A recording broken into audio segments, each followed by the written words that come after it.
There are those that just want to be left alone, and those that just won't leave them alone. Which one are you? The Ernest Hancock Show.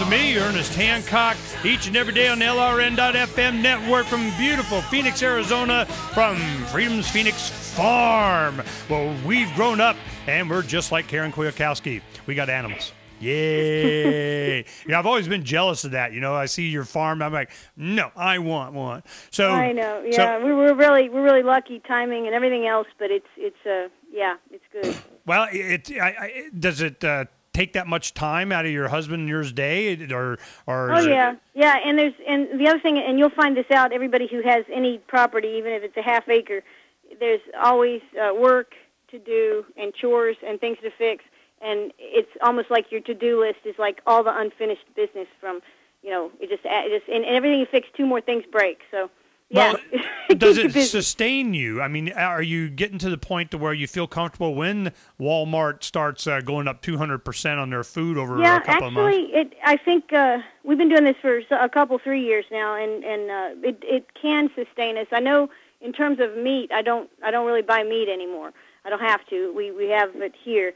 Now, what I still need is I need an alternative electrical source.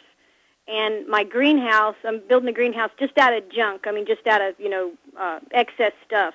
But that's happening this summer. It was supposed to happen last summer, but, things take a longer time, and we're doing it ourselves. But I'm going to have a small greenhouse, not a big one, just like a one-family type greenhouse.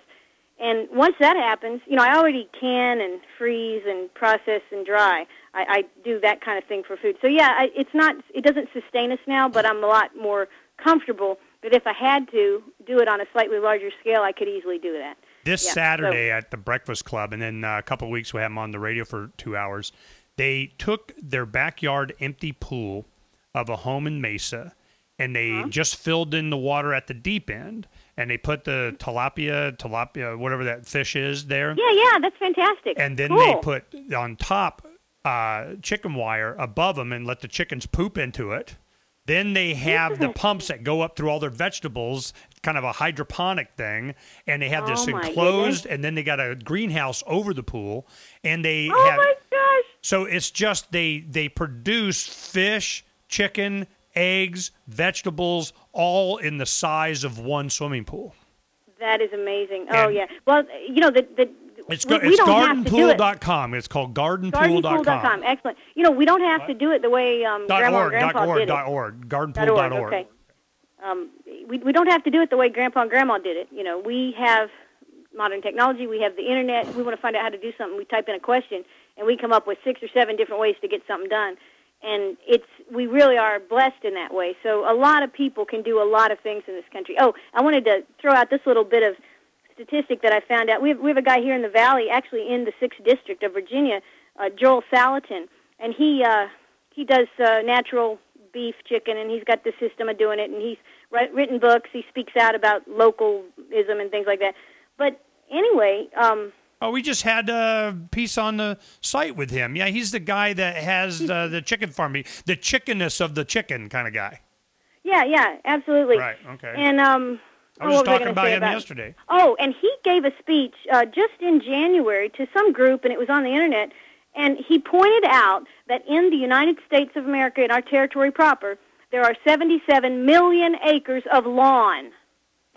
So we have the potential to be to weather the storm, I guess you could say, to weather the storm, and it's coming. It's already here. This is a good point I want to share with you. When we were what got me motivated to move up here and start doing this and take it seriously, to get small, we're combining the workshop and our home. We're going to be ready to go mobile in a year. We'll be able to go anywhere in the world. I tell you what triggered it.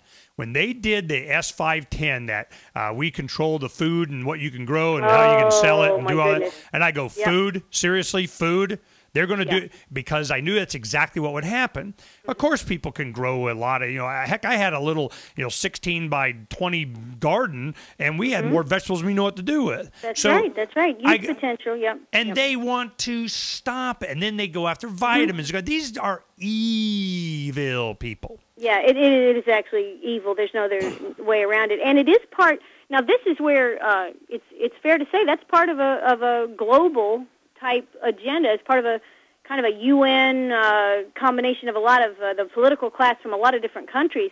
This is an agenda that they, with their corporate backers, are pushing, they want everybody to starve evenly.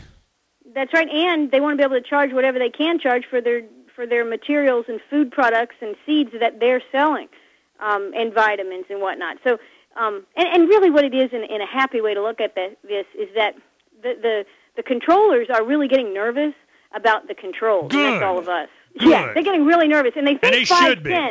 They think these laws and these regulations at some point are really going to be obeyed. Because, quite frankly, if the Congress had the idiocy to pass 510 and try to enforce it, and if the FDA starts trying to enforce their vitamin regime or whatever it is they're doing, if they're trying to, people are going to work around it in very aggressive manners. And pretty soon people are going to look at each other, and instead of being, it's every other, every 10th or every 15th or every 20th person is a libertarian, it'll be every other person is a libertarian. Because they don't obey the government. They don't take the nanny state to heart. I use it as an example. I go, if you're one of these young people in Cairo, what do you think? All of a sudden, Mubarak and the regime would just pass a new law there. You can't. Or we fixed it, or we pinky swear, or promise that we're going to. Pinky swear, I like that. Pinky swear.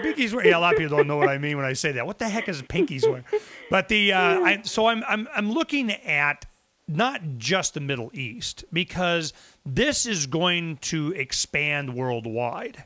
And certainly maybe Africa may be insulated simply because we're not screwing with them as much. They'll just have to fend for themselves, and the Chinese will take advantage. And then what are we going to do? Have an aircraft carrier go over? And it's so stupid. And it is stupid. It's incredibly stupid. And it's a waste. It's a waste of money, which in part I think Congress in particular is supposed to be holding the purse strings, and so that's where. So let's say voices like Ron Paul's in there. You're campaigning for Congress. Should you decide to run and you go through this, what would be your main thing? When I get in there, my first legislation and pushing forward and doing slapping upside the head is what? Well, that's a good question. I am not sure what the first thing is, but I can tell you if I make it in there and I have the 6th district as my my position, I would be junior. I would be an alien in Congress except for the few Ron Paulians that are there. And I will simply hold up my Constitution and I will read the bills. And I will read the bill first, and then I'll glance over the Constitution, see if that's constitutional. If it's not, I'm voting against it. And that's just that simple. And if I'm in doubt, I'm going to call Ron Paul and say, Ron, what are you doing? And he's going to tell me, and I'm going to vote that way. And we're gonna basically be like, I think you used the word, I forget what it was. It's a kind of a bad word, so I don't want to use it on radio. But kind of stubborn, kind of like just bullheaded.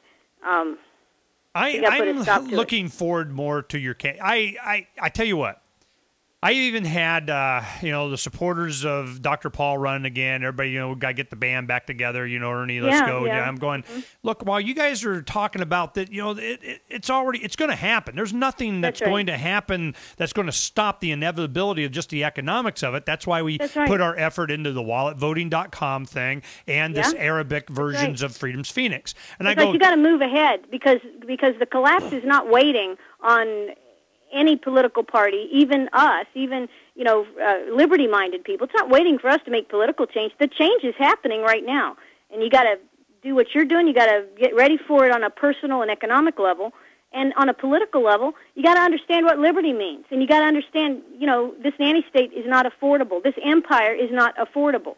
But I am interested in your running, making sure you get your voice out.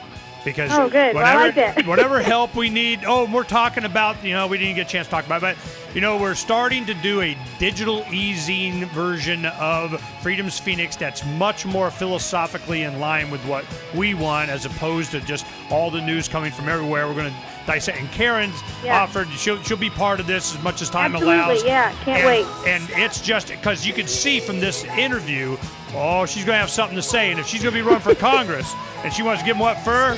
Oh, how much can I help? And now you know why. Share this interview with all your friends. They want it. Hey, thanks, Karen, for coming on. It's always great to get caught up with you. Yeah, well, thank you. I always love talking to you, and this goes by really fast. It's a lot of fun. Love it. Yeah, see, I told you we need 2 hours. We do. We'll see you tomorrow on Declare Your Independence with me, Ernest Hancock. We'll be right back tomorrow. Stay tuned. Uncovering the secrets and exposing the lies. That's what readers of freedomsphoenix.com get every day. Readers of freedomsphoenix.com are constantly provided the information that detail the real news between the lines of propaganda about government policies and the true relationship we all have with coercive governments. Learn the true condition of our economy, innovations and technological breakthroughs in energy, health, computer science, and space travel. Learn the truth well before it's admitted to in the lamestream media, the media that is so last century. Corporate media has evolved into nothing more than distributors of government propaganda, but we now have a fantastic alternative. FreedomsPhoenix.com provides constant news updates on the issues that affect our lives in the most important ways. Our liberty and our property are under constant attack, and FreedomsPhoenix.com provides the understanding behind the propaganda while encouraging the participation of our readers. Join us at FreedomsPhoenix.com. That's freedoms with an S, Phoenix.com. FreedomsPhoenix.com, where the revolution between the ears has already matured.